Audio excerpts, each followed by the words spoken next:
Assalamualaikum, salam sejahtera. Saya Zulfikri Yusof. Ini adalah Sabah Memilih. Apabila kita bercerita mengenai keadaan negeri Sabah, sudah pasti isu yang bertiup kencang ataupun hangat diperkatakan kini ialah mengenai kenyataan Timbalan Menteri Komunikasi dan Multimedia di Dewan Negara semalam berkenaan dengan kenyataannya terhadap adik Viviana yang bercerita mengenai kemudahan komunikasi dan juga bagaimana beliau mungkin meminta maaf, dan juga itu juga diulas oleh Menteri Komunikasi dan Multimedia Datuk Saifuddin Abdullah yang mengharapkan timbalannya itu dapat menunaikan janjinya untuk membuat permohonan maaf secara rasmi di Dewan Negara. Akan tetapi bertitik tolak daripada isu ini, perkara yang menjadi perkara pokoknya ialah infrastruktur dan juga komunikasi di kalangan masyarakat dan juga rakyat di negeri Sabah, khususnya di pedalaman Sabah. Dan dalam konteks Sabah Memilih pada hari ini, itu yang perlu dijadikan perkara pokok untuk diselesaikan isunya dan masalahnya mengenai isu masalah infrastruktur, di mana Menteri Komunikasi dan Multimedia Datuk Saifuddin Abdullah berkata kementeriannya sedang giat untuk meningkatkan kesaling hubungan internet di seluruh negara, termasuk di kawasan pedalaman di Sabah.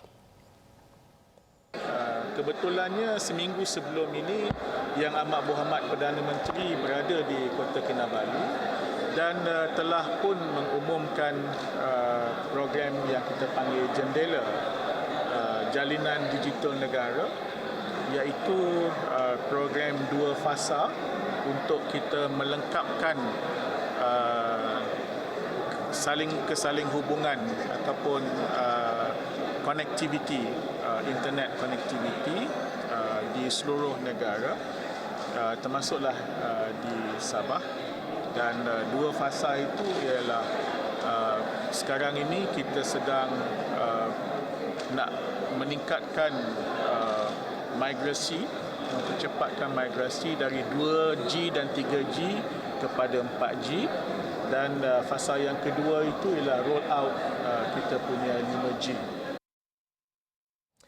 Dan ingin saya kongsikan kenyataan media dari MCMC, di mana kalau kita tolak kepada apa yang dikatakan oleh Jendela itu, Jendela merupakan pelan jalinan digital negara yang diumumkan oleh Perdana Menteri Tan Sri Muhyiddin Yassin pada 29 Ogos lalu, di mana ianya adalah satu inisiatif oleh kerajaan dan pemain industri bagi mempertingkatkan tahap kesaling hubungan serta kualiti pengalaman perkhidmatan komunikasi di seluruh negara. Dan dalam aspek ini, Jendela akan memberikan keutamaan kepada projek pembangunan infrastruktur komunikasi di Sabah, di mana bagi rakyat negeri Sabah yang sepatutnya mendapat manfaat terbesar di bawah projek ini, pelaksanaan Jendela tetap diberikan keutamaan, khususnya dalam projek membangunkan infrastruktur komunikasi dari 2020 hingga 2022, di mana penambahan sebanyak 332 menara komunikasi baru sedang dirancang dan penaiktaraffan 924 alat pemancar komunikasi menara sedia ada di bawah program pemberian perkhidmatan sejagat PPS, di mana ada 35 menara baru dan 1048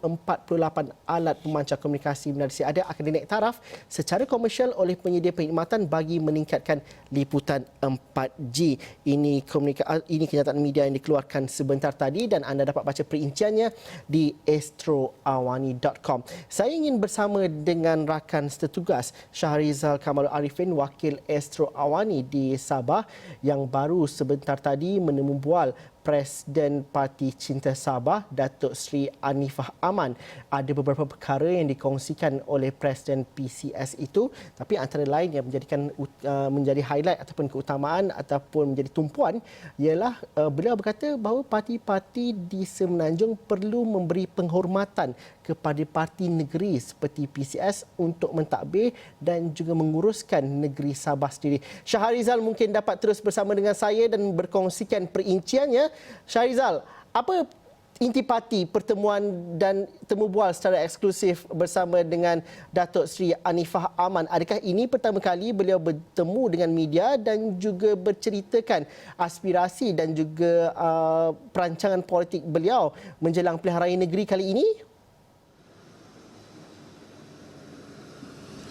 Baik Zul, terima kasih Zul. Kalau ikutkan sebelum kita pergi kepada apa yang kita perkatakan ni Zul, saya sebenarnya ini berkongsi sedikit maklumat di mana saya berada ketika ini adalah di kawasan Kolombong Zul. Kalau ikutkan kawasan Kolombong ni adalah merupakan antara kawasan perindustrian yang dibangunkan, antara yang tertua sebenarnya, nak ikutkan yang paling awal ditubuhkan di Sabah ini, di mana kawasan perindustrian ini telah dimanfaatkan oleh ribuan, puluh ribu masyarakat yang bekerja di sini satu ketika dahulu. Tetapi sekarang ini apabila wujudnya KKIP dan difahamkan terdapat juga pelabur-pelabur yang telah pun berpindah keluar daripada Kolombong ini dan tinggal tiada lagi peluang-peluang pekerjaan yang dapat dimanfaatkan oleh rakyat di Sabah ini khususnya. Dan itu kita tinggalkan di situ dan ini yang bakal dibangkitkan juga oleh parti-parti yang bakal memperjuangkan hak-hak rakyat di negeri Sabah, antaranya lah peluang pekerjaan. Dan kalau ikutkan semalam Zul, kita dah berbincang berkenaan dengan parti tempatan, Parti Liberal Demokratik, dan hari ini kita bersama parti tempatan juga yang secara eksklusif kita dapat, dan kerana sebelum ini belum ada satu pertemuan ataupun temu bual yang kita dapat khusus bersama dengan Presiden Parti Cinta Sabah itu PCS, Datuk Seri Anifah Aman. Dan kalau boleh kita kongsikan, sebenarnya dalam temu bual eksklusif tersebut di Kota Kinabalu, kami berjaya memperoleh beberapa maklumat yang begitu menarik untuk kita kongsikan bersama penonton di Esrawani yang belum tahu dan belum kenal macam bagaimana dengan Parti Cinta Sabah ini. Kita bukan untuk memperkenalkannya kerana mereka akan memperkenalkan diri mereka kepada kempen yang bakal berlangsung saya kira dalam minggu depan. Dan pastinya apa yang dikongsikan oleh pengerusi oleh Presiden PCS itu berkenaan dengan penghormatan perlu diberikan oleh rakan ataupun parti-parti komponen sebenarnya yang berada bersama dengan kumpulan atau blok PCS ini. Kerana apa yang dinyatakan oleh Datuk Seri Anifah Aman ialah berkenaan dengan supaya ada penghormatan diberikan agar PCS atau parti tempatan yang bagi beliau begitu memahami apa yang berada di Sabah ini untuk mentadbir negeri ini apabila ataupun jika kemenangan diperoleh pada PRN nanti. Kita dengarkan. Saya meminta pada rakan-rakan daripada Semenanjung, termasuk UMNO dan juga Bersatu dan juga parti yang lain, supaya memberi kita penghormatan bahawa negeri Sabah ini biarlah ditadbir oleh parti yang terdiri daripada anak jati Sabah ini. Dan saya katakan pada mereka, apa salahnya biarlah negeri Sabah ini ditadbir oleh anak Sabah, dan rakan-rakan dari Semenanjung boleh membantu, tapi biarlah kami membuat keputusan. Dan saya telah pun maklumkan pada mereka bahawa kita apabila negeri Sabah ini kita dipimpin atau ditadbir dengan anak-anak jati Sabah ini, kita boleh bekerjasama dengan Parti Nasional. Kita mengakui hakikat bahawa tidak mungkin kita boleh tubuhkan kajian pusat oleh kerana kita cuma ada 25 kursi parlimen saja. Dan oleh itu kita boleh bekerjasama dengan mana juga Parti Nasional yang mendapat majoriti dengan sokongan daripada Sabah dan juga mungkin daripada Sarawak. Baik Zul, kesempatan dalam temu bual eksklusif ini juga kami manfaatkan kerana saya dan rakan tugas Ruzani Zulkifli juga bertanya-tanya tentang kenapa beliau meninggalkan UMNO dan sekarang ini berada sebaris dengan blok tersebut. Ini jawapannya diberikan oleh Presiden PCS. Tuntutan kita itu tidak dilaksanakan. Dan saya berjanji sebelum pilihan raya, sekiranya Barisan Nasional tidak dapat melaksanakan apa yang termaktub dalam perjanjian MA 63 dan juga termaktub dalam perlembagaan, maka saya akan keluar daripada UMNO dan akan menerusi perjuangan itu tanpa apa-apa kekangan. Jadi saya ini menghormati tata cara dan peraturan parti. Tidaklah elok kalau saya dalam UMNO dan saya mengutuk UMNO tentang tidak menunaikan dan melaksanakan apa yang hak-hak Sabah. Jadi ada baiknya oleh kerana saya mau menyuarakan hak Sabah dengan lantang, dengan orang kata lebih keras lagi. Dan satu cara ialah saya hendaklah orang kata independen, tidak terikat kepada mana-mana parti. Dan oleh kerana yang saya katakan awal-awal tadi, saya menghormati tata cara dan peraturan-peraturan parti. Jadi kalau saya bersuara mengkritik UMNO, mengkritik kerajaan, maka saya ingat itu tidak begitu orang kata baik. Jadi saya keluar, biarpun saya bukan lagi ahli parlimen, tapi saya boleh menyuarakan dan memperjuangkan hak-hak Sabah itu. Jadi itu sebab saya tinggalkan UMNO. Baik, tuntutan yang dimaksudkan itu yang difahamkan kepada kami adalah berkenaan dengan Perjanjian Malaysia 1963 dan kami bertanyakan kepada Datuk Seri Hanifah Aman kenapa baru hari ini, adakah sebelum ini telah wujud langkah-langkah yang telah dibawa oleh beliau atau juga kumpulan ataupun rakan-rakan beliau yang dilantik sebagai ahli parlimen. Saya menuntut hak-hak Sabah ini waktu saya masih lagi Menteri Persekutuan. Dan memanglah ketika itu saya jemput menteri-menteri dari BN daripada Sabah untuk kita berbincang dan cara yang terbaik untuk kita mengemukakan pada kerajaan pusat untuk kita orang kata menuntut hak-hak kita. Tapi tidak ada seorang pun menteri daripada Sabah yang mau ikut dengan saya. Dan pada 2015 itu saya adakan satu forum, sangat barangkali kita tahu juga yang forum itu. Dan forum itu oleh kerana tidak ada menteri mau datang dengan bersama, maka saya jemput Dr. Jeffrey, saya jemput Ansari Abdullah, saya jemput Yong Teck Lee, Hamzah daripada PAS apa semua. Dan kita berbincang. Sebelum itu tidak ada parti-parti atau pemimpin-pemimpin yang lain termasuk menteri-menteri daripada Sabah yang mau mengadakan dan forum seumpama ini. Dan selepas saya mengutarakan apabila ianya telah pun diterima oleh rakyat, maka mereka ini menumpang ikut serta juga tentang MA 63 apa semua, sedangkan mereka tidak mau ingin tahu apa yang sebenarnya apa MA 63 dan apa yang termaktub dalam perlembagaan. Baik Zul, itu sedikit yang dapat kita kongsikan berkenaan dengan salah sebuah parti tempatan di Sabah ini, Zul. Kalau dilihat kepada kenyataan yang dibuat oleh Datuk Seri Hanifah Aman, ada beberapa perkara, tapi kebanyakan adalah isu-isu yang berbangkit sebelum ini. Tetapi mendepani pilihan raya negeri Sabah pada hujung bulan ini, ada tak dikongsikan strategi Parti Cinta Sabah untuk memikat hati pengundi-pengundi di Sabah dan sejauh mana mereka ada manifesto yang kuat untuk mungkin berjaya dalam pilihan raya negeri pada kali ini? Adakah itu diajukan kepada Datuk Seri Hanifah Aman dan juga apa yang dikongsikan oleh beliau? Baik Zul, kami sebenarnya ada bertanyakan kepada Datuk Seri Hanifah Aman berkenaan dengan bagaimana beliau melihat untuk kempen ini dan bagaimana juga manifestonya, walau bagaimanapun menurut Presiden PCS tersebut beliau tidak boleh menyatakan secara keseluruhan, tetapi apa yang dikongsikan kepada kami adalah berkenaan bahawa beliau jika dapat mentadbir ataupun jika menang pada PRN nanti, beliau mengatakan beliau tidak akan menggunakan lagi norma-norma seperti 100 hari pentadbiran apa yang dilakukan.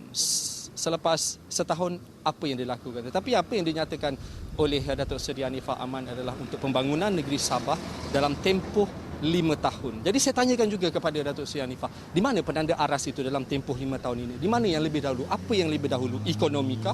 Prasaranakah?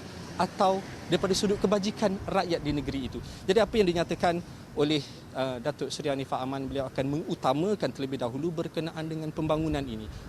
Pembangunan prasarana yang melibatkan juga bekalan air bersih, jalan raya yang baik dan juga prasarana-prasarana yang lain seperti kemudahan awam dan juga ke arah pembangunan beliau berkatakan akan mewujudkan lagi satu sektor perindustrian yang akan merancakkan lagi industri-industri yang berada di sekitar Sabah ini dengan membawa pelabur-pelabur daripada luar. Dan katanya hasil daripada pengalaman beliau sebagai menteri luar sebelum ini, beliau berkata beliau masih lagi berhubung rapat dengan rakan-rakan di luar negara yang katanya ada di kalangan rakan-rakan beliau tersebut telah pun menjadi Perdana Menteri di beberapa buah negara. Jadi itu antara yang diberi perhatian oleh PCS dan juga yang dinyatakan oleh Datuk Seri Hanifah Aman menjelang manifesto yang bakal dibentangkannya pada minggu hadapan Okey, Mungkin. itu kita akan telusuri dan juga nantikan pada minggu hadapan dan juga bagaimana media juga menjadi check and balance itu. Terima kasih Syahriza kerana sudi berkongsi cerita bersama kami dalam Sabah Milih pada petang ini. Kita berhenti rehat seketika dahulu. Kita jumpa lagi selepas ini.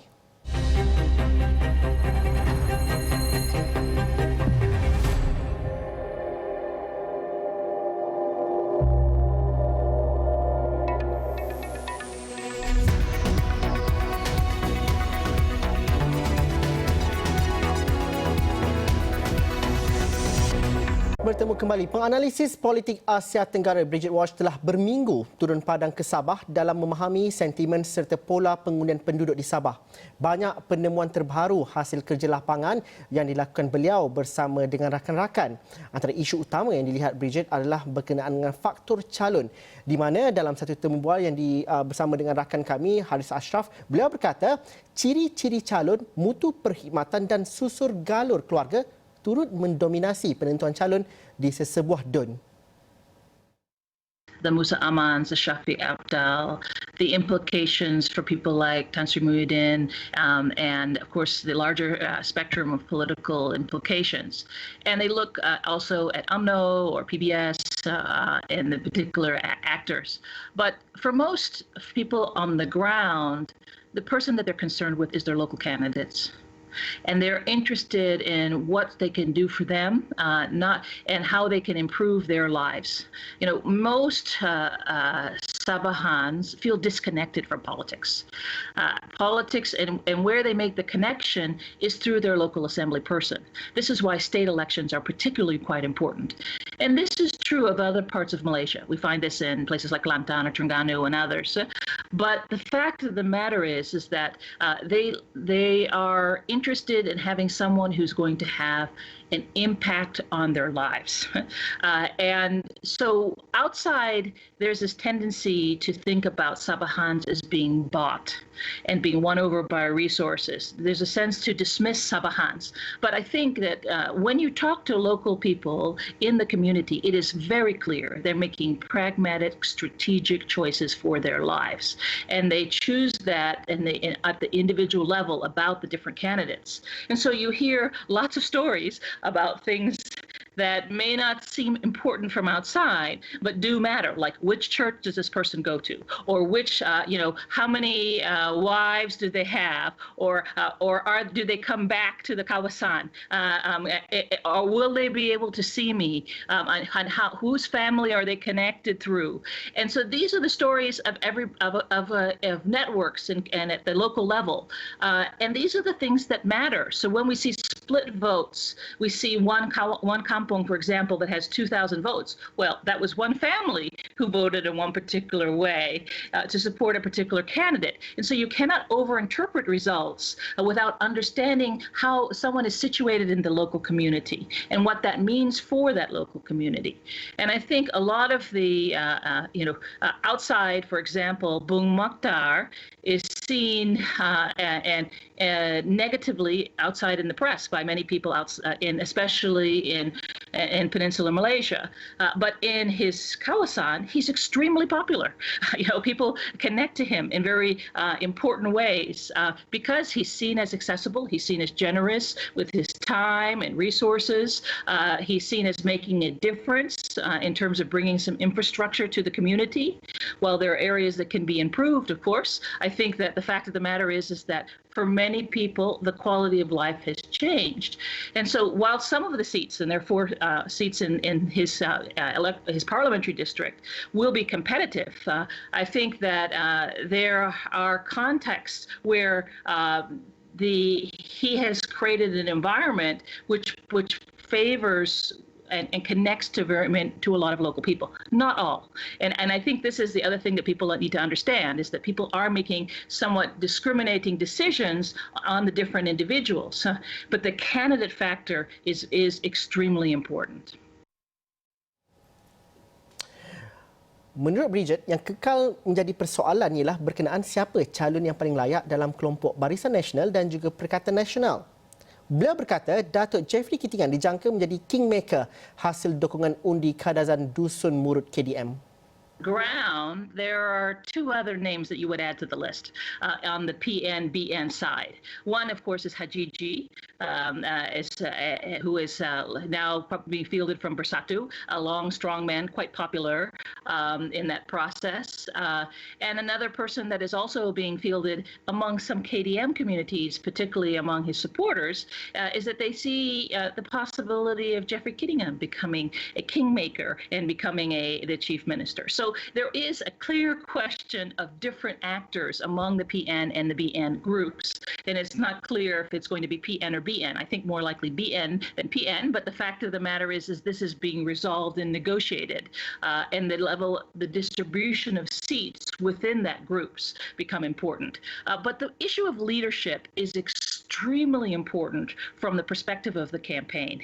And the fact of the matter is that the PN-BN at the local level comes in a disadvantage because there is real competition. I think the solution to maintain the problem of competition is to actually see how the respective parties perform and then reach this resolution post facto. Keep in mind that Sabah politics is a lot about post after the election than before the election. So because there's a lot of traditional movement and negotiation, and of course what we're seeing now as a result of of how we've been holding this election is a result of also negotiations of people moving. But I think that there are clear contenders of these that we've laid out. And I think that the person who has the biggest deficit in this process is Musa Aman among the PN-BN appointees.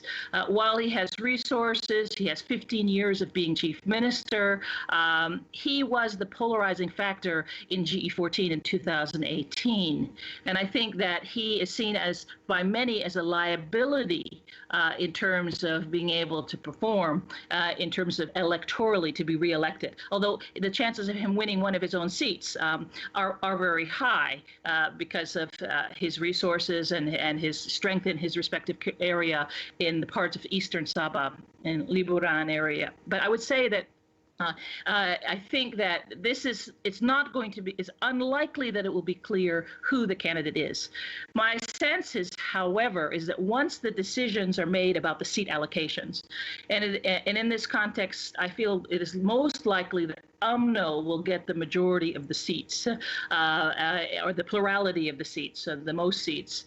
And once that happens, I think that this will put Bung Mokhtar Radin in the more dominant position for contending. But of course, ultimately, it all comes down to who wins what.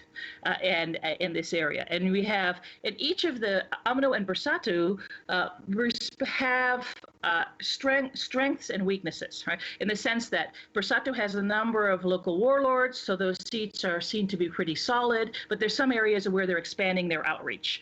The same thing in the context of UMNO. UMNO has some very strong traditional seats, but there are a lot of competitive seats that they're going to face in this context. And it will depend also how the campaign evolves.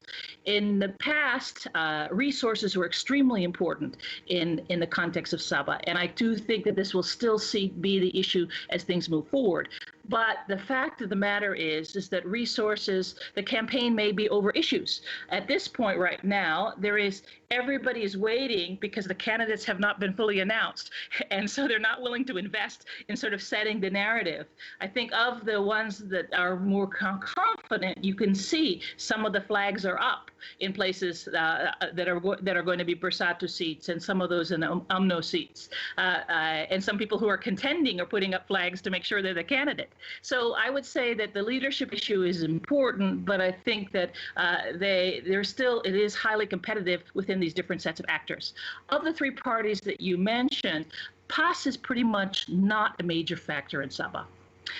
And that I think it will be interesting to see whether or not they get a seat. They're contesting I believe, asking for 3. Whether or not they end up contesting in one of them will be important. I think in recent political discussions over issues of religion passes a liability for in many of the KDM, the Kadasan Dusun Murut areas. Keep in mind that Sabah is the most Christian state in the country, and religious issues have been highly emotive. And so some of the comments that have been seen to be disrespectful to the Christian community actually create a lot of traction politically. And so I think that many Sabahans in the PN and BN are aware of that. So we will see how that works. That's not to say that PAS doesn't have its supporters in Sabah. It does. But it has not won seats effectively. It did best in 2013, where it kept its deposit in all of its seats. But in 2018, it lost all of its deposits. So we will see how they do well. I think PAS's chances of winning, if it is not contesting against another party in terms of within the BNPN group, increase. And I think that's where they're going to be pressure points for them to contest either in 3 areas that they're negotiating for. Apabila kita bercerita mengenai pilihan raya, sentimen adalah antara perkara terpenting. Dan bagi Bridget Walsh, isu di peringkat persekutuan tidak banyak memberikan pengaruh kepada permasalahan tempatan yang lain. I think, first of all, it's important to acknowledge that Muhyiddin himself is quite popular in Sabah. We see that they credit particularly the aid involving COVID-19, and keep in mind that Sabah is the second poorest state in Malaysia, and so the issues of aid distribution and social protections have had an important impact. And you can see when you ask people how they feel about Muhyiddin, they respond quite positively. But at the same time, the federal factor is actually quite negative. There is a lot of resentment among Sabahans about federal power. Now, while the sentiments over the Malaysian Agreement of 1963 are not quite as high as they were in GE14 or even GE13, they are still quite strong. And I think that there is a sense among some of the voters that overplaying federal power can backfire. And this is something that is very, it's sort of what I consider a reservoir of potential emotion that can be tapped effectively. And within that, there is a lot of, one of the most emotive issues involves the issues of PTI, which involves the immigrant community or the illegal immigrant community, of which affects the federal and state in this context, in the sense that it shapes the perceptions of Warasan, but at the same time, there's also a recognition that the federal government was involved in those setting and bringing these migrants in. So it's a question of how these sentiments and the messaging is going to be played in a particular way. Right now, it's worked against Warasan, but at the same time, it may change in that context. So generally, just to kind of close this comment, and that is that Sabahans are very optimistic people. They are overall, while there is a lot of disenfranchisement and a lot of sense that some of the expectations of promises have not been met, I think that they will embrace the chance because many of the seats are highly competitive. And I think once the campaign gets started, I think the mood and the sentiments are going to increase. But there is a sense that it's all going to come down to choosing the right people and having good candidates. Perincian dan juga rumusan bertemu bual bersama Bridget itu akan kami bawakan di srami.com dan juga dalam buletin yang seterusnya. Sekian sahaja Sabah Memilih untuk hari ini. Assalamualaikum dan salam sejahtera. Kita jumpa lagi.